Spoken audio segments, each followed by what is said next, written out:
বনি ইসরায়েলের এক লোক ছিল, যার বিবি ছিল খুব সুন্দরী ও রূপবতী। সে তার বিবির প্রতি আসক্ত ছিল, কিন্তু যখন তার বিবি মারা গেল তখন সে খুবই ব্যথিত হলো এবং দীর্ঘদিন যাবৎ সর্বদা তার স্ত্রীর কবরের পাশে এসে বসে থাকত আর দু চোখ দিয়ে অশ্রু বেয়ে পড়ত। ঘটনাক্রমে একদিন হজরত ঈসা আলাইসাল্লাম এই পথ দিয়ে যাচ্ছিলেন। বনি ইসরায়েলের ওই লোকটির এই অবস্থা দেখে তিনি তাকে এর কারণ জিজ্ঞাসা করলেন। তখন বনি ইসরায়েলের ওই লোকটি নিজে সমস্ত ঘটনা খুলে বললেন।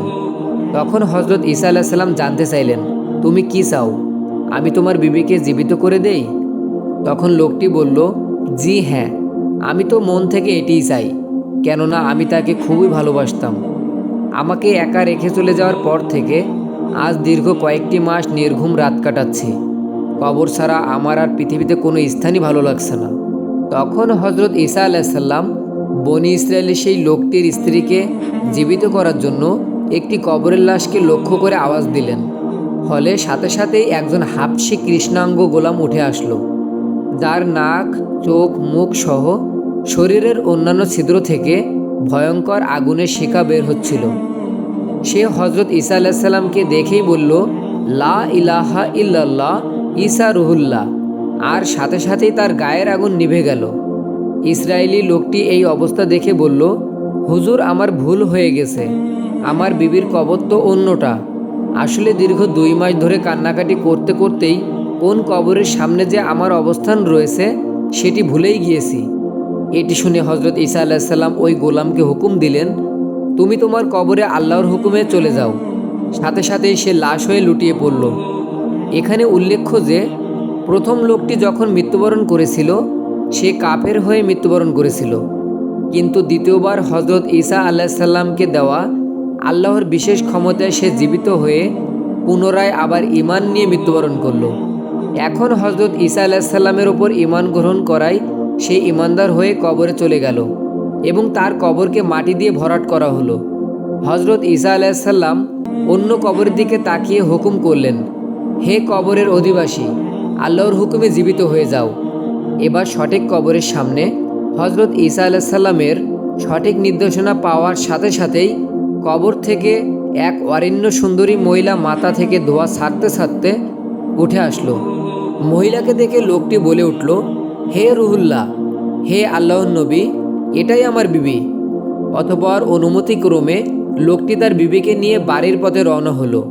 কিন্তু দীর্ঘদিন নির্ঘুম রাত কাটানোর কারণে তার প্রচণ্ড ঘুম পেল। তাই লোকটি তার বিবিকে বলল, তোমার কবরের সামনে দীর্ঘ 2 মাস কান্নাকাটি ও নির্ঘুম সময় কাটাতে কাটাতে আমি তাই শেষ হয়ে গেছি, তাই আমি কিছু সময় আরাম করে নিতে চাই। তার স্ত্রী সাথে সাথেই সম্মতি দিল। ফলে লোকটি রাস্তার পাশেই শ্রান্ত পরিশ্রান্ত হয়ে তার কোলে মাথা দিয়ে ঘুমিয়ে পড়ল এবং গভীর ঘুমে আচ্ছন্ন হয়ে পড়ল। এমন সময় এক রাজকুমার ঘোড়ায় চড়ে এই পথ দিয়ে যাচ্ছিল। রাজকুমারও ছিল খুব সুদর্শন ও সুঠামো দেহের অধিকারী। তার সাথে ছিল অনেক লস্কর স্বর্ণগহনা, দুনিয়াবি অনেক আসবাবপত্র। তাকে দেখে সেই ইসরায়েলি বিবি নিজেই আসক্ত হয়ে গেল এবং রাজকুমারের প্রেমে পাগল হয়ে গেল। তাই নিজেকে নিয়ন্ত্রণ করতে না পেরে সেই ইসরায়েলের বিবি স্বামীর মাথাকে নিজের কোল থেকে নামিয়ে রেখে রাজকুমারের সামনে গিয়ে উপস্থিত হলো। রাজকুমার যখন তাকে দেখল তখন তারও পছন্দ হয়ে গেল এবং সে মহিলার সম্মতি পেয়ে তাকে ঘোড়ার পিঠে উঠিয়ে নিল এবং রাজমহলের দিকে রওনা হলো। ইসরায়েলি লোকটি দীর্ঘ 2 দিনের ঘুম ভাঙার পর বিবিকে পাশে দেখতে না পেয়ে সে আবার চিন্তিত হয়ে পড়ল। অবশেষে ঘোড়ার পায়ের চিহ্ন অনুসরণ করে করে রাজমহলে পৌঁছে গেল এবং সেখানে তার বিবিকে রাজকুমারের সাথে আনন্দ আয়েশ করতে দেখতে পেল।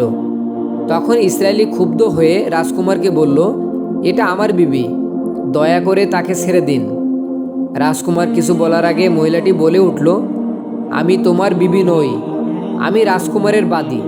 সে যেন নিজের কানকে বিশ্বাসই করতে পারছিল না। যে স্ত্রীর জন্য সে দীর্ঘ 2 মাস কবরের পাশে কান্নাকাটি করে নিজের জীবনকে ধ্বংস করেছিল, সেই স্ত্রী আজ আল্লাহ পাকের দেওয়া হজরত ঈসা আলাইসাল্লামের বিশেষ ক্ষমতার বলে উঠে তার সাথেই বেইমানি করল। ইতিমধ্যে রাজকুমার তাকে গর্জন দিয়ে বলে উঠল, তোমার কত বড় স্পর্ধা, তুমি আমার বাদীকে আমার কাছ থেকে ছিনিয়ে নিতে চাইছো? তখন ইসরায়েলি খুব অনুনয় করে বলল, খোদার কসম, এটা আমার বিবি। তার মৃত্যুর পর হজরত ঈসা আলাইসাল্লাম আমার জন্য তাকে জীবিত করে দিয়েছেন। আমি দীর্ঘ 2 মাস তার শোকে শোকাহত ছিলাম। এমন সময় হজরত ঈসা আলাইসাল্লাম সেখানে আগমন করলেন।